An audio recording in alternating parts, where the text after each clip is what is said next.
everybody, welcome back to my YouTube channel. Today we're going to be reacting to 3 videos of the story true Snapchat story, 2 true pizza delivery horror story, and Murdoch the movie star. The one who wants me to do the Scruffy video, I will get to that when I can, I promise. I'm also excited because I'm seeing the Little Mermaid movie today, and, sorry, this swing is, yeah, it's very creaky. And, also, in almost a week, I am going to Vancouver. Remember that app I told you I used for work? Yeah, they want me to go to Vancouver at this convention to share how it has helped me at work and at home. Give me a minute. Chloe! Chloe! Okay, this is not good. Chloe? I'm outside with the dogs and, oh, there she is. Okay. I'm filming outside because, you know, yeah, it's a beautiful day for it. We have a bit of a heat wave. And I want to get this done before all my notifications go off. So let's get started. Just let me turn my ringtone off if any notifications do go off. Okay. Oh, did it stop recording? No, it did not. Okay, let's get started. All right. Young, I'm only 13, still in middle school. Sorry. A girl I really liked had just recently started snapping me selfie pictures, and we started messaging each other for a few nights. One night when I was watching TV, she sent me a snap of herself laying in her bed without a caption. I sent a message saying, "What's up?" She sent another identical picture, this time with a caption saying, "Not much, you?" She set the timer to 10 seconds, so it gave me plenty of time to analyze the picture, including her bedroom in the background, and the dark outline of a person standing by her window. Oh. I quickly sent a response message saying, "Is that your brother by the window?" She sent another identical snap, this time captioned, "What do you mean?" In this picture, the figure at the window was closer, and I could see a hand pressed up against the glass.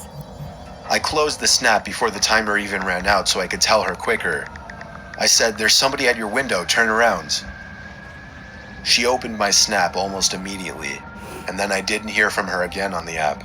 Oh no. I grew more and more worried as the minutes passed. I texted her a few times to no avail. I tried calling her a few times to no avail as well. Oh no. I didn't know her house phone number, otherwise I would have called her parents. It wasn't until midnight when I was already laying in bed that she finally texted me back. She explained the whole situation. Good. As soon as she looked at her window and saw the person standing there, she screamed. And that caused the person, who turned out to be a 20-something-year-old man, to open the window and jump into the room. From there, she ran to her parents' room and woke her dad, who went to her room to find nothing but an open window. Oh no. It wasn't exactly a personal story of mine, but it freaks me out nonetheless, knowing that the only thing that saved my friend from whatever could have happened was the fact that I was able to see the window through her selfies, unbeknownst to the creeper at her window. Oh, why won't it let me stop it? Well, that was interesting. That was very interesting. Okay, I just realized the pizza one I picked, I've already reacted to. My mistake. So we're doing school lockdown number 2. Let's go.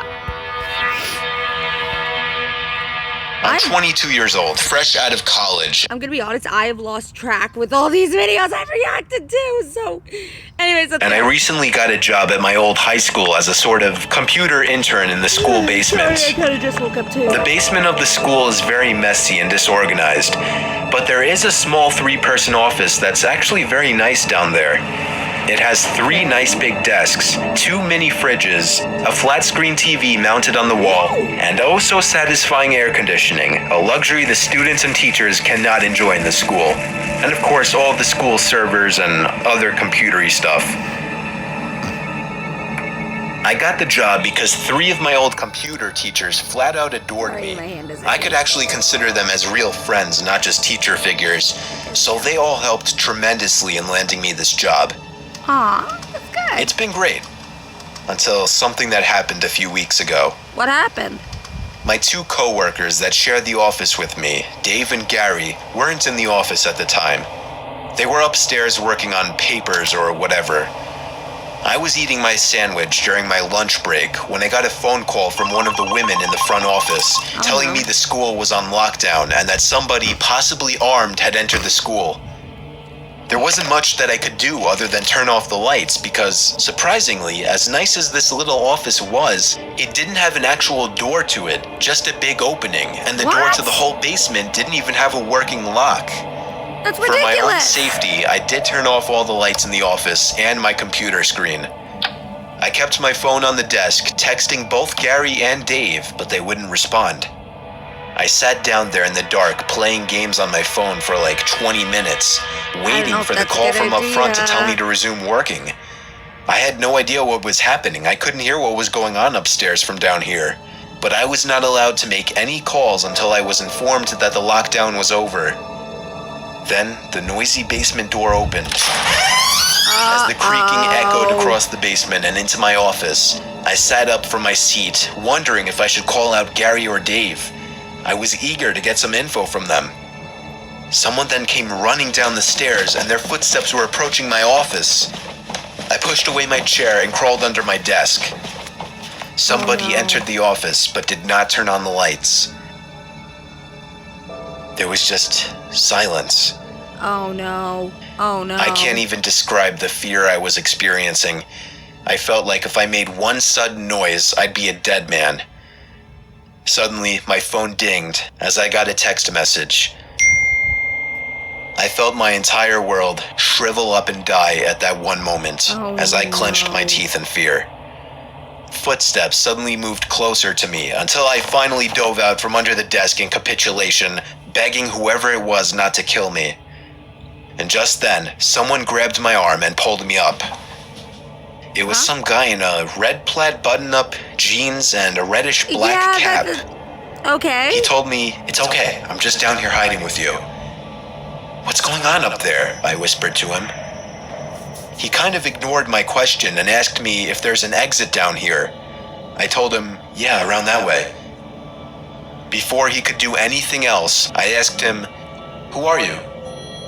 There was a brief moment of silence before he started explaining he was coming in to pick up his son when a teacher told him to hide. After his explanation, I checked my phone and saw the text I received was from Dave. Oh no. It said, "It's him. Dude, this is fucking crazy. Some guy with a gun shot Mr. Buckley. He's wearing a red shirt and hat. Whatever you do, don't come upstairs." I was about to reread that text out loud to the man until I realized. I looked up and felt my stomach sink. The man seemed to catch on to my suspicious stare. Panicking, all I could think to do was to run for the upstairs. A gunshot echoed through the basement, and I could hear the bullet ricochet off something metal in the darkness. But thank God the bullet missed me, and I made it upstairs. Fortunately, police were waiting at all exits, including the basement exit, and caught the man the second he opened the door. More good news. Our teacher, Mr. Buckley, survived the gunshot. Well, that's good. It was later determined that the man and Mr. Buckley had some beef for whatever reason, but that was never revealed. All we know is that Mr. Buckley couldn't have done anything that would have warranted this kind of reaction. Well, no. And I know that the sound of that gunshot will forever echo in my mind. That is nuts. Like, imagine if the bullet did hit him. He was lucky. He was very lucky. Last one is called Murdoch the Movie. A famous movie director was coming to film on the island. All the engines were excited, hoping they might be a part of it. Just trying to get out At of the there. sheds, all the engines were Son, talking so I can about see it. the video. Trooper! They're sure to ask me to be a part of it, Trooper! said James excitedly. You? Scoffed Henry. Why would they choose you? Anyone else could do it better. We don't even know if they're going to ask any of us, said Emily. You shouldn't get your hopes up like that. Why else would they come to a railway then? Grunted Gordon. May I have your attention, please? Said a voice.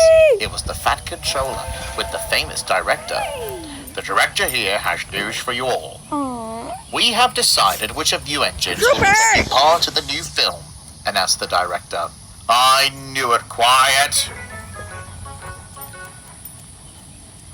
Yes, Yes, well, continued the director, we have decided to use... Murdoch. It's gonna be Murdoch. him, pointing to Murdoch. Murdoch was taken aback. Me, sir? He asked meekly. Why me? You're just what we're looking for, said the director. Strong, fast, and quiet. We'll have you on set first thing tomorrow. That is if you want to join us. Murdoch thought for a moment. Yes, sir, he said nervously. Excellent. We'll see you tomorrow then. And the director left with the fat controller. But Murdoch was still uncertain. He confided his feelings to Emily that night. I don't know how to feel about this, he said. I've never been on camera before. You'll do fine, soothed Emily. Just keep to the script and everything will be all right. Murdoch still wasn't sure. Can you blame him? Can you blame him? He's freaking out! I wouldn't blame him. The next morning he arrived on set and was told what to do. Men would be waiting for him on a bridge for him to pass with a long train of empty coaches and whistled loudly, smiling. A crew member waved the flag, someone shouted, "Action!" and Murdoch steamed off.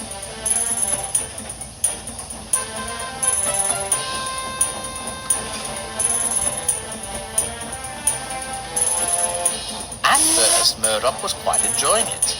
He sailed past fields and houses to people waving, and soon drew in view of the bridge. Murdoch whistled like when he was told to. Tried enough now. Murdoch beamed, happy for it to be over. Then suddenly, he felt his driver applying his brakes. Up ahead stood someone with a red flag. What's wrong? Huffed Murdoch. That was perfect. They want us to go back, said the driver. Something must have gone wrong.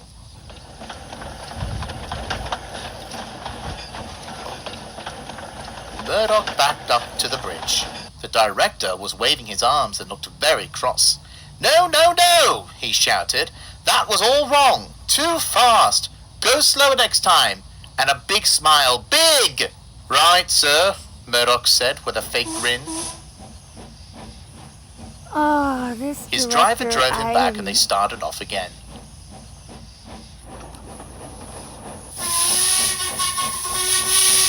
They passed the bridge, but were stopped again. Oh my goodness, this! No, growled the director. Whistle louder and longer. Murdoch did it again. And again. And again. And every time the director stopped him, and he had to do it again. First he went too fast. Then he went too slow again. Then he forgot to whistle. Then he whistled too much. When the evening sky rolled around, Murdoch was quite tired of smiling. The director groaned. All right, everyone, he said. That's a wrap for today. Let's hope we can get it right tomorrow. This guy Murdoch grumbled silently I'm sorry. all the way back to the sheds. He's so annoying. He was still fuming when Emily arrived back. How was the film?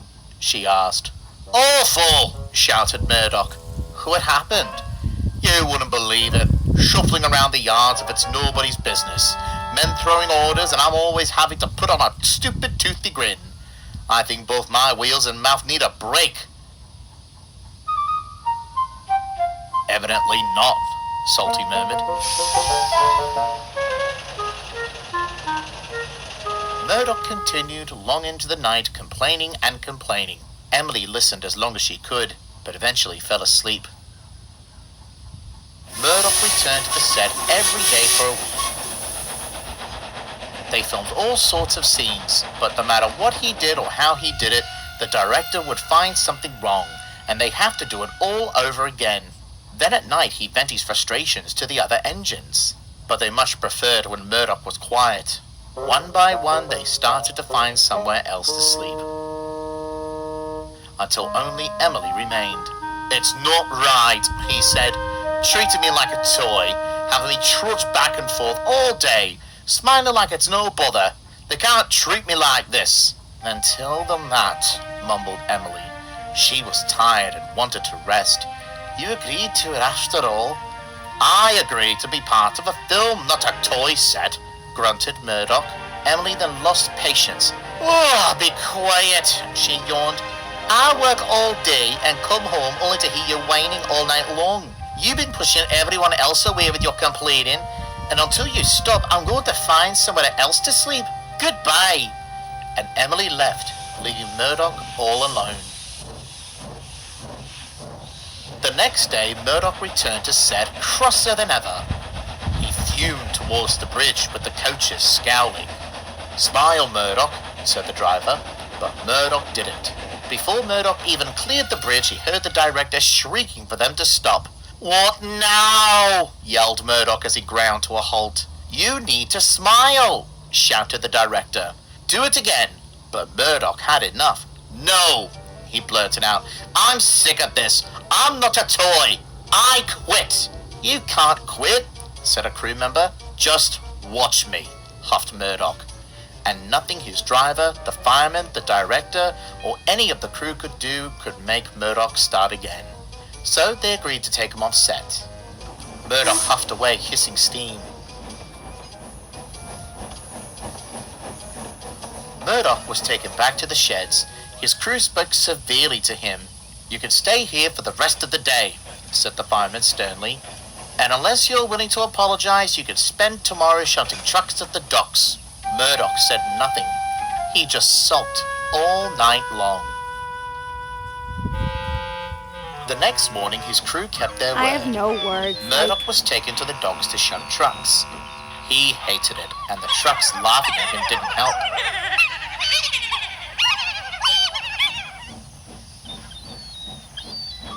He was shunting some trucks into a siding when Emily bustled in, looking very cross.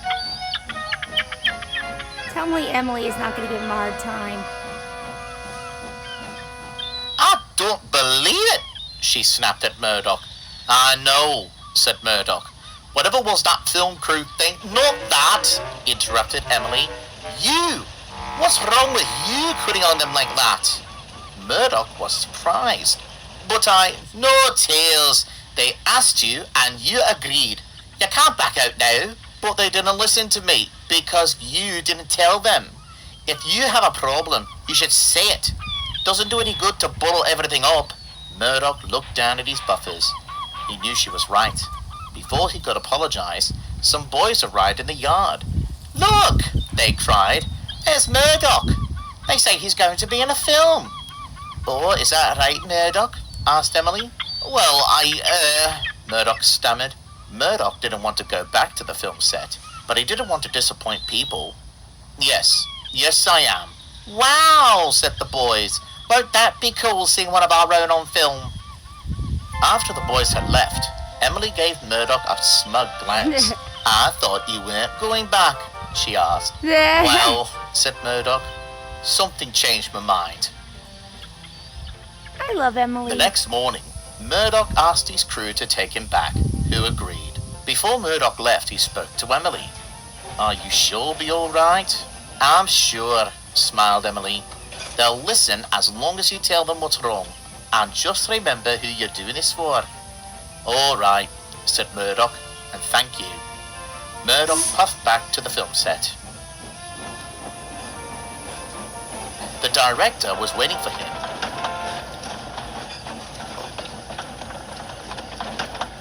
Before he could say anything, Murdoch cut him off. "I know what you're going to say, sir, but please, I have something to say first."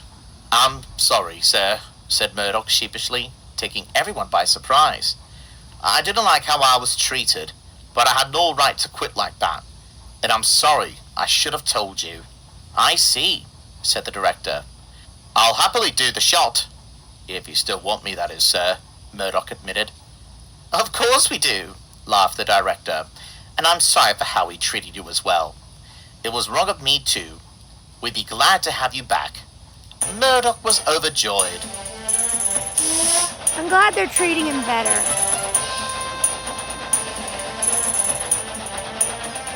As he neared the bridge, Murdoch put on a smile. But he secretly began to worry. But then he took a deep breath and thought of the boys smiling at the thought of him being on camera. And suddenly, Murdoch's smile became real. Murdoch whooshed through the bridge, whistling happily like he was told. As they passed, they looked back to see the director and the crew members cheering at them. "Well done, boy," said the driver. Murdoch could only smile. He got it! They filmed long into the evening before calling it a day.